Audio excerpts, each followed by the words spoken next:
Imagine this. One day, a man named Heinrich Schliemann was digging in a mound of dirt in Turkey, and he found a treasure worth more than all the gold in the world. But that's just the beginning of an incredible story that changed how we understand the ancient world. Heinrich Schliemann was a man with a dream. As a child, he was obsessed with the stories of ancient Greece, especially the epic tales of Troy from Homer's Iliad. When his mother died when he was just 9, and his father's poverty forced him to drop out of school, Heinrich's dream seemed impossible. But he never gave up. At 14, Heinrich was working as a grocer's apprentice, grinding potatoes and packaging herring from dawn till late at night. Despite the hard work, he never stopped dreaming. He used every spare moment to read and learn, teaching himself a score of languages. He memorized entire books, like *The Vicar of Wakefield* and *Ivanhoe*, in just a few months. His dedication was so strong that he even changed his lodgings multiple times to perfect his Russian, reciting the language aloud to an old Dutchman every evening. When he was young, a drunken miller came into the grocery store where Heinrich worked and recited lines from Homer. The miller's melodious voice ignited a passion in Heinrich that would shape his life. He decided that one day he would find the real Troy.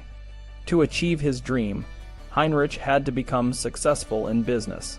He worked for a trading firm in Amsterdam, where he learned Russian to communicate with Russian merchants.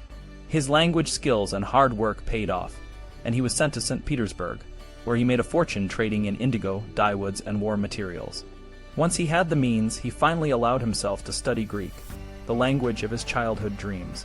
Heinrich's personal life was as dramatic as his professional one. He had a childhood love, Minna Mank, who shared his dream of finding Troy. When he returned to find her, she was already married. He then made the mistake of marrying a Russian woman who cared only for his money.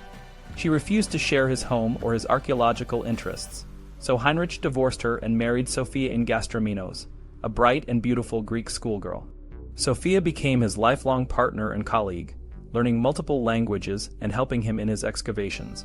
In 1871, Heinrich began his most ambitious project, excavating the site of Troy at Hisarlik, Turkey.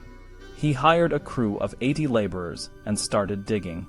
Layer by layer, he uncovered ancient cities and fortifications. At 23 feet below the surface, he found what he believed to be the ruins of Homer's Troy. He identified various structures, like the Temple of Athena and the Great Tower, exactly as described in the Iliad*. In May 1873, Heinrich spotted a shiny gold object while his workmen were digging. He called a rest break, and while they were eating, he carefully cut out the treasure with a large knife. His wife, Sophia, helped him smuggle the treasure out of Turkey.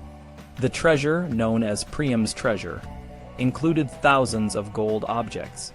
However, his actions drew the ire of Turkish officials, who blocked his further excavations and sued for the return of the treasure.